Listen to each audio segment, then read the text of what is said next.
Nous sommes sur notre série des exercices corrigés en langage C au chapitre tableau. Ce truc simple nous demande quoi? Il veut qu'on écrit un programme qui permet de remplir un tableau de n notes. Le programme affiche les valeurs du tableau, puis affiche les notes supérieures à la moyenne des notes saisies. On va faire ça. Alors le programme a marché comment? À la fin, quand on va compiler, l'utilisateur va insérer des données, le programme va ressortir des résultats. Maintenant, on peut passer à CodeBlocks. On est sur CodeBlocks là, alors on va inclure notre première bibliothèque qui contient les instructions de base. Elle se nomme stdio.h. Voilà. Ça, c'est la structure de base de tous les programmes en langage C qui existent dans le monde entier. Maintenant, on va déclarer nos variables.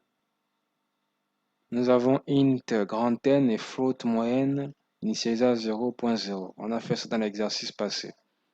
C'est à vous de revoir ça, je ne vais pas expliquer pourquoi. Mais c'est pour calculer la moyenne. Pour l'instant, on a initialisé ça à 0. On a mis donc la moyenne à 0. Maintenant, on va permettre à l'utilisateur de donner le nombre de notes. On va l'afficher, entrer le nombre de notes. Scanf va récupérer ce qu'il écrit. Donc, pourcentage D, c'est parce que c'est un nombre entier.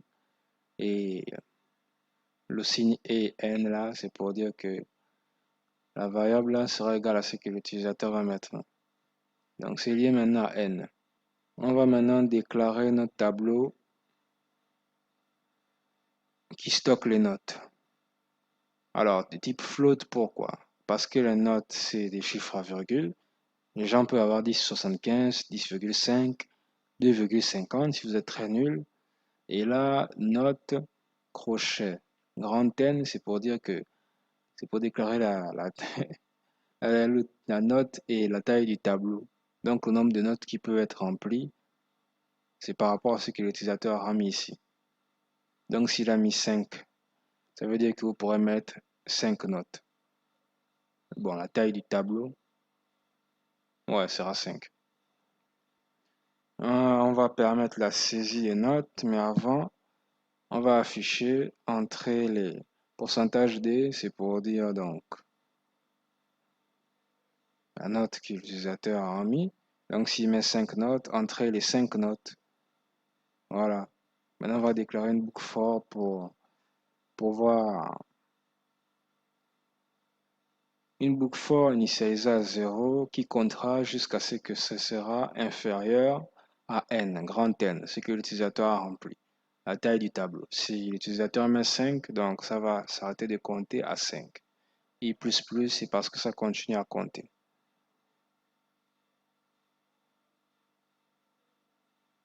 Maintenant, on va récupérer ce que l'utilisateur, les notes que l'utilisateur va mettre. Printf pour afficher note, pourcentage D, donc I+1.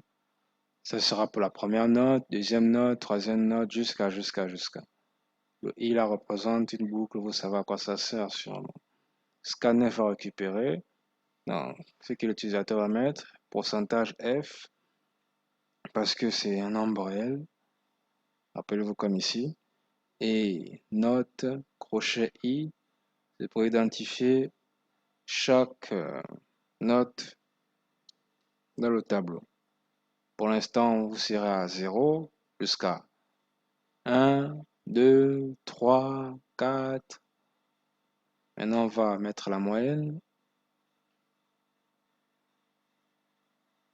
Alors, on a pris notre, notre variable moyenne qui est ici, là.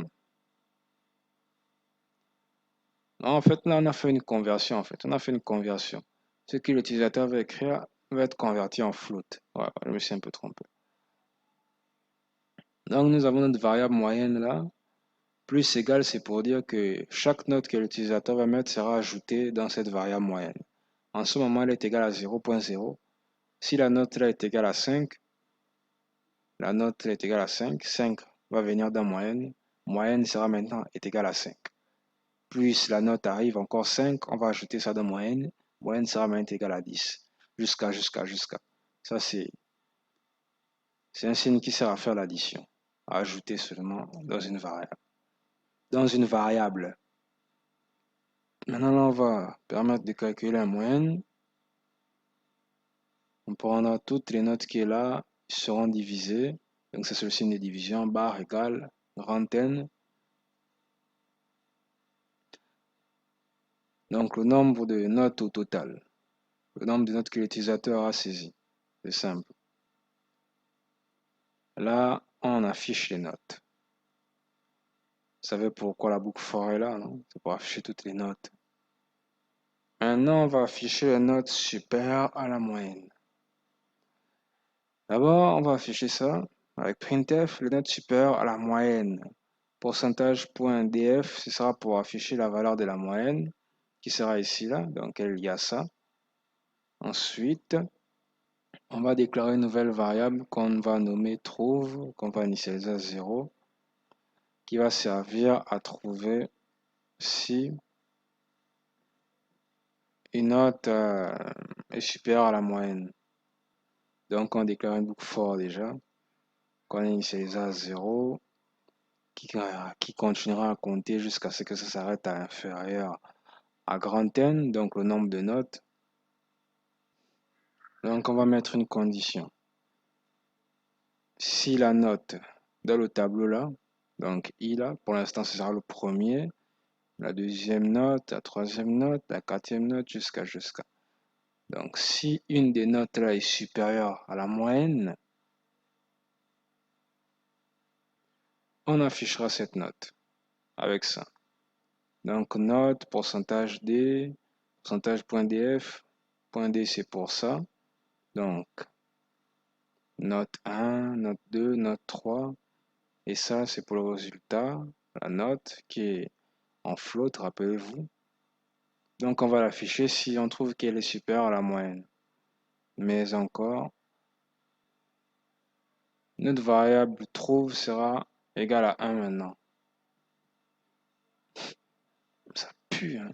On va maintenant faire l'autre cas où trouve n'est pas trouvé. Donc, if différent de trouve. Donc, si trouve est toujours égal à 0, aucune note n'est supérieure à la moyenne. Dans ce cas, tant mieux. Vous êtes tous nous de la classe. Maintenant, on peut tester le programme. Je vais mettre 4 notes. On va mettre 15, 20, 7 et 3. Maintenant, que voyez-vous là? Vous voyez que la moyenne est note supérieure à la moyenne 11,25. Nous avons 15 et 20. Ah ouais, c'est vrai qu'avec ça là, on n'est pas sorti de l'auberge. Nous avons quelqu'un qui a 15, quelqu'un qui est mal bon, quelqu'un qui est moitié bon. Non, on est d'accord qu'il est quand même bon. Pas pire que lui. Si vous avez aimé la vidéo, vous pouvez liker, lâcher un commentaire ou partager la vidéo. N'oubliez pas, n'oubliez jamais ça, Dieu récompense les audacieux.